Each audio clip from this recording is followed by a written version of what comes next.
सभी राष्ट्रवादियों का स्वागत है पॉलिटिकल बज़ में। दोस्तों, राहुल गांधी इस वक्त में इलेक्शन कमीशन के खिलाफ जिस तरीके से लोगों को भ्रमित करने का काम कर रहे हैं, आप यकीन मानिए बहुत बड़ी मुसीबत में राहुल गांधी फंसने जा रहे हैं आने वाले टाइम में। आपको बता दूं कि कुछ दिन पहले उन्होंने प्रेस कॉन्फ्रेंस की थी और बताया था कि किस तरीके से महाराष्ट्र के चुनाव में वोटरों की चोरी हुई है। फिर कर्नाटका की एक कॉन्स्टिट्यूएंसी को लेके भी उन्होंने ये बातें की थी। 2 लोगों का नाम लिया था, इनफैक्ट कई लोगों का नाम लिया था, जिसमें एक आदित्य श्रीवास्तव का नाम लिया था कि इस बंदे की 3 अलग अलग कॉन्स्टिट्यूएंसी में वोटर कार्ड एनलिस्ट है। जबकि आदित्य श्रीवास्तव ने खुद बनाया कि पहले वो लखनऊ से मुंबई जॉब करने शिफ्ट हुआ तो वहां पे उसने ऑनलाइन खुद से वोटर कार्ड एड्रेस चेंज करने की रिक्वेस्ट डाली थी। उसके बाद में उसका एड्रेस चेंज होकर महाराष्ट्र में हुआ। फिर उसके बाद में वो बेंगलोर में शिफ्ट हुआ तो महाराष्ट्र से फिर बेंगलोर में उसका वोटर कार्ड का एड्रेस शिफ्ट हुआ। तो 3 ट्रेसेस है, एक लखनऊ के, महाराष्ट्र के और बेंगलोर के। तो उसने बता दिया कि राहुल गांधी सरासर झूठ बोल रहे हैं या फिर उनको शायद खुद को कुछ कंफ्यूजन है। फिर उन्होंने राहुल गांधी ने नाम लिया था प्रेजेंटेशन के वक्त में कि बेंगलोर के एक घर के अंदर में 80 वोटर रजिस्टर्ड है। जब वहां पे हमारी न्यूज चैनल्स गई, न्यूज चैनल्स ने पता किया, तब पता चला कि एक रूम का कमरा है, वहां पे कई लोग रेंट पे आते हैं और जाते हैं और सालों से ये चलता आ रहा है। तो ऑब्वियस सी बात है, कोई वहां पे रह रहा है, उसने अपना वोटर कार्ड का एड्रेस वहां पे एनरोल कराया होगा, फिर वो वहां से चले गए तो किसी और जगह पे किया होगा। तो एक एड्रेस पे 80 वोटर कार्ड का एड्रेस दिखा मीडिया चैनल को। तो राहुल गांधी एक तरीके से जो लोगों के बीच में कंफ्यूजन क्रिएट करने की कोशिश कर रहे हैं, वो मीडिया चैनल ने दिखाया। यही चीज आपको पता है, वीरेंद्र सचदेवा जी ने दिल्ली के विधानसभा चुनाव में प्रेस कॉन्फ्रेंस करके कई बार इलेक्शन कमीशन को चिट्ठी भी लिखी थी कि एक एक एड्रेस पे 134 जन का नाम रजिस्टर्ड है, तो ये कैसे हो गया। जिसके बाद में पूरे दिल्ली के अंदर में इलेक्शन कमीशन ने जांच की और उसके बाद में दोस्तों नाम काटा गया जो अवैध तरीके से घुसाए गए थे या फिर जो डमी एक तरीके से वोटर कार्ड में नाम थे वोटर लिस्ट में। अब दोस्तों वही प्रक्रिया इलेक्शन कमीशन बिहार की एसआईआर की कर रही है इस वक्त में। तो कांग्रेस पार्टी समेत इंडिया अलायंस के बाकी दलों को भी दिक्कतें हो रही है।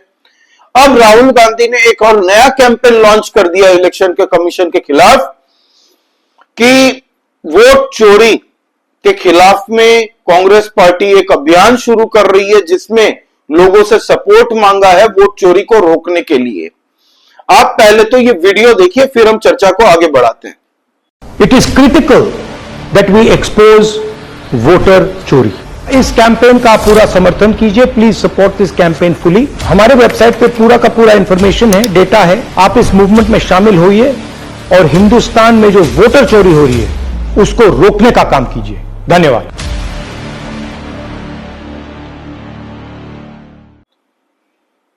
सुना आपने दोस्तों। अब राहुल गांधी जी इतने कॉन्फिडेंट है, पूरे भारत के अंदर में लोगों से रिक्वेस्ट कर रहे हैं, तो इलेक्शन कमीशन की एक रिक्वेस्ट जो दी है, नोटिस भेजी है इलेक्शन कमीशन ने, उसको मानने में क्या हर्ज है। इलेक्शन कमीशन ने तो कहा आप जितने भी आरोप लगा रहे हैं हम सब मान लेंगे, आप खाली शपथ पत्र मतलब एफिडेविट में हमें साइन करके दीजिए कि आप जो कह रहे हैं वो सब सही बोल रहे हैं। अगर आपकी बातें गलत साबित हुई तो आपके खिलाफ लीगल एक्शन भी लिया जाएगा। राहुल गांधी ने नहीं किया साइन, मना कर दिया। डायलॉग क्या दिया पता आपको, हिंदी फिल्म का डायलॉग कि मैंने पार्लियामेंट में कसम खाई है, मेरी बातें ही मेरी शपथ है। उस हिसाब से तो राहुल गांधी जी आपने कहा था कि भारत की इकोनॉमी डेड है, तो ये भी आपकी शपथ ली हुई बातें ही मानी जाएंगी। आपने ये भी कहा था कि गलवान के अंदर में जब चाइनीज आर्मी और भारतीय आर्मी के बीच में जब आमना सामने का मुकाबला हुआ था, तब आपने ये कहा था कि चाइनीज आर्मियों ने भारत की आर्मियों को मारा है, हमारी भारत की आर्मी मार खा रही है। तो ये भी आपके ओथ के हिसाब से ही आपने कहा था। जो बड़ी बड़ी बातें ये लोग करते हैं बयान बहादुर बन के, ये सब ओथ के हिसाब से ही हुआ था। साइन करने में क्या दिक्कत है? गांधी परिवार से हो आप, इसका ये तो मतलब नहीं कि पूरा भारत आपकी बपौती है और 140 करोड़ लोग आपके गुलाम। कंसिस्टेंटली 3 लोकसभा के चुनाव ये हारे हैं। एक में 99, पिछली बार 2024 में मिली है, 2014 में 44 सीट मिली थी और 54 सीटें मिली थी, 54-55 सीटें 2019 में। तीनों को अगर ऐड भी कर लेंगे ना, फिर भी भाजपा के इस बार के 240 से कम ही है। विधानसभा चुनाव जितने भी हुए 2024 के लोकसभा के बाद में, फिर वो चाहे हरियाणा हो, हरियाणा में भी कांग्रेस हारी, दिल्ली में शून्य, 3 विधानसभा चुनाव में कांग्रेस का एक भी, आप सोचिए दोस्तों, एक भी विधायक जीत के नहीं आया। 0-0-0 तीनों विधानसभा चुनाव में। जम्मू एंड कश्मीर में उमर अब्दुल्ला की पार्टी मेजोरिटी में जीत के आ गई, उसको आपकी सपोर्ट की जरूरत नहीं है, पिछलग्गू बन के आप जम्मू एंड कश्मीर में चुनाव लड़ती है आपकी पार्टी। फिर महाराष्ट्र के अंदर में जनता ने सुपड़ा साफ कर दिया, समतल कर दिया कांग्रेस का ढांचा पूरे महाराष्ट्र से। फिर झारखंड के अंदर में अब पिछलग्गू आपकी पार्टी बन गई हेमंत सोरेन की, क्योंकि डायरेक्टली आपके वहां पे चुनाव लड़ेंगे तो आपका सुपड़ा साफ हो जाएगा, वहां भी खाता नहीं खुलेगा, ये पता है कांग्रेस को। फिर अभी बिहार में चुनाव है, वहां राजद के बिना इनका चलना नहीं है, इसीलिए राजद के पिछलग्गू बन के घूम रहे हैं ये लोग। अकेले चुनाव लड़ो ना, 9% का वोट शेयर है बिहार के अंदर में, और इलेक्शन कमीशन एक इंडिपेंडेंट बॉडी है, वो कोई मोदी, अमित शाह, मेरे या किसी के नौकर नहीं है। और इनके बीएलओ बीएलए आपकी पार्टी से भी होते हैं, हर राज्य के अंदर में हर पॉलिटिकल पार्टी के बीएलओ बीएलए होते हैं। फिर भी इन लोगों को बेवकूफ बनाने की कोशिश की जा रही है। और अब देखिएगा, ये जो अभियान चला रहे हैं ना ये लोग, ये पूरी तरह से फ्लॉप होने वाला है। अब पता है राहुल गांधी को संरक्षण कौन देता है? कुछ खलियर खैराती यूट्यूबर्स, जो जर्नलिस्ट थे दोस्तों, पहले टीवी चैनल्स में आते थे, पहले प्रोपेगेंडा चलाते थे न्यूज चैनलों में बैठ के ये लोग। अब न्यूज चैनल से लात मार के इनको निकाल जब दिया, तब ये लोग इंडिपेंडेंट यूट्यूबर्स बन गए। अब उसके बाद में राहुल गांधी का एजेंडा ये लोग लेके चलते हैं। भारत के खिलाफ कोई भी बात हो तो वो लोग सबसे पहले दिखाते हैं, भारत के फेवर में कोई बात हो तो कभी उसको लेके शो नहीं करते। और एक इकोसिस्टम पूरी तरह से राहुल गांधी जैसे लोगों को सपोर्ट करता है। आपको बता दूं दोस्तों कि एक फैमिली मेंबर को बता दिया गया कि इनका ये कहीं है ही नहीं, वो पूरी फैमिली उठ के आई और उसने बताया कि हम भाई रजिस्टर्ड वोटर्स हैं, राहुल गांधी ने जो प्रेजेंटेशन में हमारे फैमिली के बारे में कहा वो गलत कहा है। राहुल गांधी ने कहा था ना इन लोगों का पता ही नहीं है कहां है ये लोग, तो वो लोग खुद सामने आए।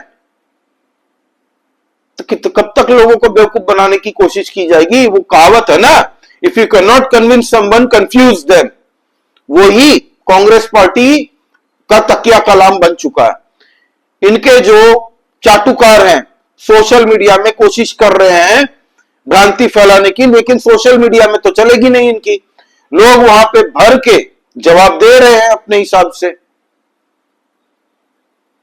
तो ये लोग अब क्या कर रहे हैं, इलेक्शन कमीशन को चैलेंज करना जाओ ना सुप्रीम कोर्ट में। कोर्ट में आज भी इलेक्शन कमीशन ने लताड़ा है, कह दिया कि we are not bound to give digital voter list to any political party, we are not bound. ये जो 66 लाख लोगों का नाम काटा बिहार के अंदर से, ये तो वही डुप्लीकेट वोटर्स जिन मृत्यु हो चुकी है जिनकी, और जो पलायन करके जा चुके हैं दूसरे राज्य में, उनका नाम काटा जा रहा है। एक तरफ आप बोल रहे हो कि ये प्रॉब्लम है, और जब इलेक्शन कमीशन बिहार के अंदर वो प्रॉब्लम समाधान कर रही है, तब इसके खिलाफ आप खड़े हो जाते हो। तो चीज भी मेरी, पट भी मेरा, सिक्का मेरे बाप का, ये तो एटीट्यूड चलेगा नहीं भाई। इलेक्शन कमीशन पूरे भारत के अंदर में एसआईआर की प्रक्रिया करेगी, स्पेशल इंटेंसिव रिवीजन। अब इसमें क्या दिक्कत है किसी को? इसमें दिक्कत यह है कि इनके जो वोट बैंक पॉलिटिक्स है उसको इफेक्ट होगा। पहले इनको धांधली आराम से हो जाती थी। ये जो 2024 के लोकसभा चुनाव हुए ना, 99 सीट ऐसे ही नहीं मिली। एक इकोसिस्टम इनके पीछे काम करती है भाई। इनको बड़ा ही तकलीफ हो रहा है। बिहार के अंदर में देखिएगा इनका क्या हाल होता है। ये जो 66 लाख फर्जी वोटरों का नाम काटा गया है ना, जो अब पता चलेगा कि ग्राउंड में भारतीय लोगों के बीच में क्या सेंटिमेंट है। सवाल पूछ लेते हैं, रफाल कितने गिरे? हमारे आर्मी चीफ ने कल जब बताया कि 5 पाकिस्तानी हवा के ऊपर में प्लेन फोड़ दिए उनके हमारे S-400 एयर डिफेंस सिस्टम ने, तो अब कांग्रेसी पूछ रहे हैं कि हमें यह मतलब नहीं है कि पाकिस्तान के हमने कितने फोड़े, हमें यह बताइए कितने रफाल हमारे डिस्ट्रॉय हुए। दो जन जब लड़ते हैं ना भाई, तो ऐसा नहीं हो सकता कि इसको कोई नुकसान ही ना हो। अगर ये 10 मुक्के इसको मारेगा तो ये 1 मुक्का तो मारेगा। और भारत के पास इतने पैसे, ये रफाल वफाल हमने क्यों खरीदे? सबको पता है युद्ध में जाएंगे तो नुकसान हमारा भी होगा। लेकिन लोगों को यह समझना चाहिए कि इन लोगों की मंशा क्या है। पाकिस्तानी आकाओं को खुश करने की कोशिश करते हैं। टीवी चैनल में पाकिस्तान के पूरे दिन ये कांग्रेसियों को दिखाते हैं, इनकी बातें दिखाते हैं।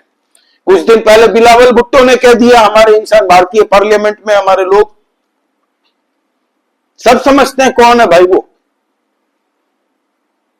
सुप्रीम कोर्ट ने अभी एक कमेंट क्या कर दिया कि एक सच्चा भारतीय ऐसे वाहियात से सवाल नहीं पूछ सकता, ऐसी वाहियात सी बातें नहीं कर सकता कि गलवान के अंदर चाइनीज सैनिकों ने भारत के सैनिकों का हाथ उठाया।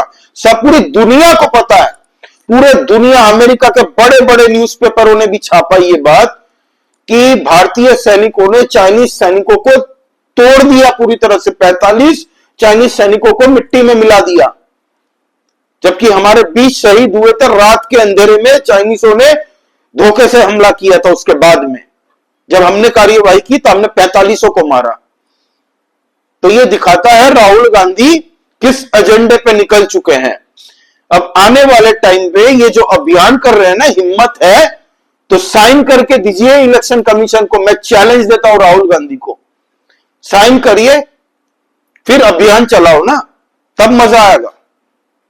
अभियान चलाना है पूरे भारत के अंदर में, चलाइए, साइन करके दे दीजिए इलेक्शन कमीशन को, फिर चलाइए अभियान। नहीं चलाएंगे, हिम्मत नहीं है, पता है कि बहुत बड़े केस में फंस जाएंगे। अभी एक झारखंड के कोर्ट के अंदर में जाके माफी मांग के आए। माफी वीर सोशल मीडिया में लोग बुलाते हैं इनको। मोदी जी ने तो कह ही दिया था ये कुछ बयान बहादुर है हमारे हैं पार्लियामेंट के अंदर में, जो ऐसी उलझुल बातें करते हैं। यहां कह रहे हैं वोट फर्जी वोटर वोट देके गए हैं, और इधर जब फर्जी वोटरों का नाम काटा जा रहा है तो उसमें भी बाधा बन रहे हैं ये लोग। एक बात पर रहो ना, या फिर ब्लैक और व्हाइट, ग्रे में क्यों रह रहे हो? साइन करने से डरते हैं ये लोग। आपका इस बारे में क्या कहना है दोस्तों? प्लीज कमेंट करके बताइए, लाइक कीजिए इस वीडियो को and please subscribe to this channel. जय श्री राम। सभी सनातनी और राष्ट्रवादी भाइयों को जय हिंद, वंदे मातरम।